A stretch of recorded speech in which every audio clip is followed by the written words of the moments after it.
तोड़ दिया बाबा साहब का सपना, तोड़ दिया बाबा साहब का सपना आप लोगों ने। आज बाबा साहब का सपना चकनाचूर हो गया। बाबा साहब का मिशन, बाबा साहब के 40 साल की मेहनत आप लोगों ने आज मिट्टी में मिला दी। जिस भविष्य के लिए, जिन युवाओं के भविष्य के लिए, जिन बच्चों के भविष्य के लिए बाबा साहब अंबेडकर ने अपने 4 बच्चे कुर्बान कर दिए, जिन बच्चों के भविष्य को संवारने के लिए बाबा साहब अंबेडकर ने अपने बच्चों से प्रेम नहीं किया, अपने बच्चों का दुख नहीं देखा, आपके बच्चों के भविष्य का सुख देखने के लिए, पर आप लोगों ने आज बाबा साहब अंबेडकर के 4 बच्चों की कुर्बानी को मिट्टी में मिला दिया। बाबा साहब अंबेडकर क्या सोचते थे, बाबा साहब अंबेडकर क्या चाहते थे इस देश में, आप बाबा साहब अंबेडकर की सोच पर नहीं गए और आज आपने बाबा साहब की सोच को मिट्टी में मिला दिया। और आज रोना रोते हो अपने शोषण का, आज रोना रोते हो अपने ऊपर हो रहे अत्याचार का। पर मेरे साथियों, आपको ध्यान रखना चाहिए, याद होना चाहिए कि बाबा साहब अंबेडकर ने 4 बच्चों की कुर्बानी वो अपने लिए नहीं दी है, वो 4 बच्चों की कुर्बानी दी आपके समाज के लिए। वो 4 बच्चों की कुर्बानी दी बाबा साहब अंबेडकर ने आपके बच्चों के लिए। वो 4 बच्चों की कुर्बानी दी इस देश के अंदर से जातिवाद को खत्म करने के लिए। पर आप लोग बाबा साहब की कुर्बानी को, आप बाबा साहब के बच्चों की कुर्बानी को, आप बाबा साहब के त्याग को, समर्पण को नहीं समझ पाए। यही आज आपके ऊपर हो रहे अत्याचार और जुल्म का कारण है। क्यों नहीं समझ पाए आप? बुद्ध से लेके संत कबीर रैदास महाराज तक, साहू जी महाराज से लेके साहब कांसी राम तक, जिस महापुरुष ने इस देश में घूम घूम कर, इस देश के जन जन तक जाकर इस जातिवाद का घोर विरोध किया, इस जातिवाद को अपने जूते के बराबर समझा, पर आप लोगों ने जूते बराबर जाति को सिर का ताज बना लिया। आप इस जातिवाद को सर का ताज बनाकर घूमने लगे। आपने अपनी जातियों को गौरव का प्रतीक बना लिया, आपने अपनी जातियों को सीने से चिपका लिया। और जो जातियों को सीने से चिपका कर घूमेगा, जो जातियों को सर पे उठाकर घूमेगा, उसके सर पे ऐसे ही जूते मारे जाएंगे, उसके सीने पे ऐसे ही गोली लगेगी जब सीने से जाति लगाकर घूमोगे। क्यों नहीं त्याग देते जाति के दंश को? क्यों त्याग नहीं देते जाति के कलंक को?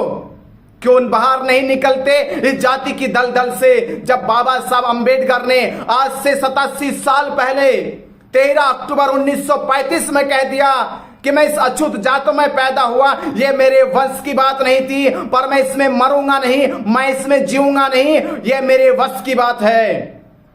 पर आज तक आपका खून नहीं खोला, आज तक आपका जमीर नहीं जागा, आज तक आपके अंदर इंसानियत पैदा नहीं हुई और बने घूम रहे हो, बहुत बड़े अंबेडकरवादी बने घूम रहे हो।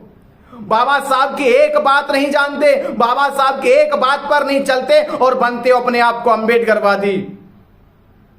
और ये दलित नेता, ये आपके भविष्य को, आपके बच्चों के भविष्य को बर्बाद कर कर छोड़ेंगे, क्योंकि इन्हें बनना है जाति का नेता, इन्हें बनना है चमारों का नेता, इन्हें बनना है मेघवालों का नेता, इन्हें बनना भंगियों का नेता, इन्हें बनना दुसात पासी का नेता। अगर ये नेता जातिवाद का विरोध करेंगे तो ये कहीं जाति के नेता ना बन जाए, कई लोग इनकी जाति राजनीति खत्म ना हो जाए, इसलिए इनको ये डर सताता रहता है। और ये आपको हर साल, हर महीने, हर दिन जाति की आग में झोंकने का काम करते हैं। अरे धन्य है बाबा साहब अंबेडकर, जिन्होंने अपने पूरे जीवन को, आपके जीवन को बदलने के लिए, आपके जीवन को सम्मान दिलाने के लिए, आपके जीवन को स्वाभिमान दिलाने के लिए, जिन्होंने अपना पूरा जीवन दांव पर लगा दिया। ना उन्होंने अपना परिवार देखा, ना अपने बच्चे देखे, ना अपना जीवन देखा, ना अपनी खुशियां देखी, उन्होंने आपकी खुशियों के लिए अपना पूरा जीवन बलिदान कर दिया। पर आप लोग बाबा साहब के संकल्प पर नहीं पहुंचे, आप लोग बाबा साहब की सोच पर नहीं पहुंचे। मैं आपसे कह रहा हूं, अगर आपका जमीर जिंदा है, अगर आपकी सोच जिंदा है, अगर आपके अंदर इंसानियत जिंदा है, आज ही कसम खा लो, आज ही प्रण ले लो ये कि बाबा साहब अंबेडकर ने जो 87 साल पहले काम किया था, जो संत कबीरदास महाराज ने, जो संत रविदास महाराज ने आज से 600 साल पहले काम किया था, उस जाति की दलदल से, उस जाति के नरक की खाई से बाहर निकालने का काम किया था। आपको आज उस जाति की खाई से बाहर निकलना होगा, तब जाकर आपके अंदर स्वाभिमान पैदा होगा, तब आपके अंदर जाकर इंसानियत पैदा होगी, तब आपके अंदर जाकर एक सम्मान का गौरव पैदा होगा। और बाबा साहब अंबेडकर ने जब 13 अक्टूबर 1935 को जाति को लात मारी थी, उसके 21 साल के बाद, कुल 21 साल के बाद बाबा साहब अंबेडकर ने इस देश के उस समाज को, जो समाज सदियों से पतित रहा, जो समाज सदियों से दरिद्र रहा, जो समाज सदियों से नीच रहा, उस समाज को गौरव का जीवन देने के लिए, उस समाज को सम्मान का जीवन देने के लिए, उस समाज को स्वाभिमान से सर उठाकर चलने के लिए बाबा साहब अंबेडकर ने उस समाज को, जो संत कबीरदास महाराज जी कहते थे, जो संत रविदास महाराज जी कहते थे, अधर्म की बात, उस अधर्म की बात से बाबा साहब अंबेडकर ने आपको धम देने का काम किया। जहां इस देश के अंदर अरे आपको मंदिर में घुसने नहीं दिया जाता था, आपके मंदिर में घुसने पर आपको मारा जाता था, आपको पीटा जाता था, अरे पुजारी पंडित आपके घर पे नहीं आता था, आपके घर का पानी तक नहीं पीता था, आपके घर का खाना नहीं खाता था। अरे केवल पंडित ही नहीं, इस देश के अंदर तमाम धर्मों के धर्म गुरु आपसे भेदभाव करते थे, वो आपके घर का पानी तक नहीं पीते थे, आपके घर का भोजन तक नहीं करते थे। तो बाबा साहब अंबेडकर ने उन परिस्थितियों में आपके समाज को, आपको सम्मान दिलाने के लिए बाबा साहब अंबेडकर ने इस धरती पे भारत का नहीं, विश्व का सबसे प्राचीनतम, भारत नहीं दुनिया का सबसे आधुनिक, भारत ही नहीं पूरे विश्व का सबसे वैज्ञानिक धर्म बौद्ध धर्म की दीक्षा दिलाकर सैकड़ों हजारों साल से गुलाम रहे समाज को धार्मिक मुक्ति दिलाने का काम किया।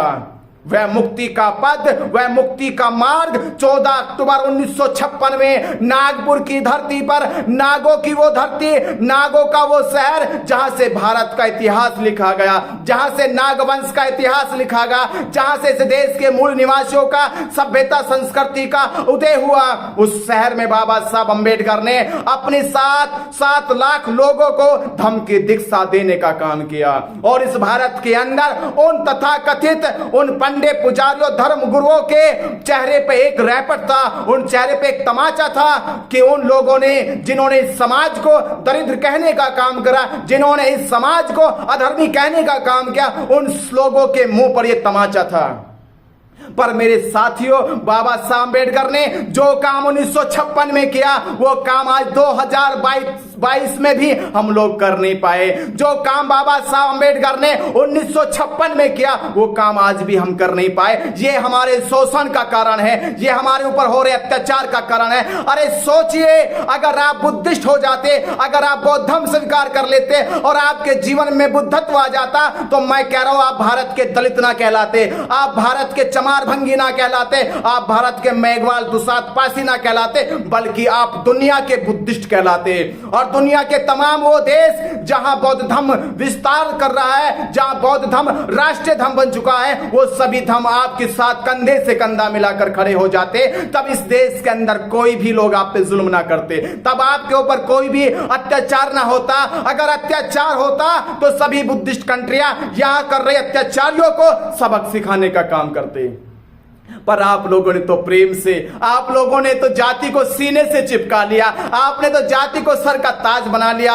अरे लानत है आपकी सोच पर, जो बाबा साहब की सोच को नहीं समझ पाए। अरे बाबा साहब ने शिक्षा का अधिकार दिया, बाबा साहब ने वोट डालने का अधिकार दिया, बाबा साहब ने इस देश में आपको अच्छे से रहने का अधिकार दिया, पर फिर भी बाबा साहब के सारी सुख सुविधा लेने के बाद आप बाबा साहब के आंदोलन को नहीं समझ पाए।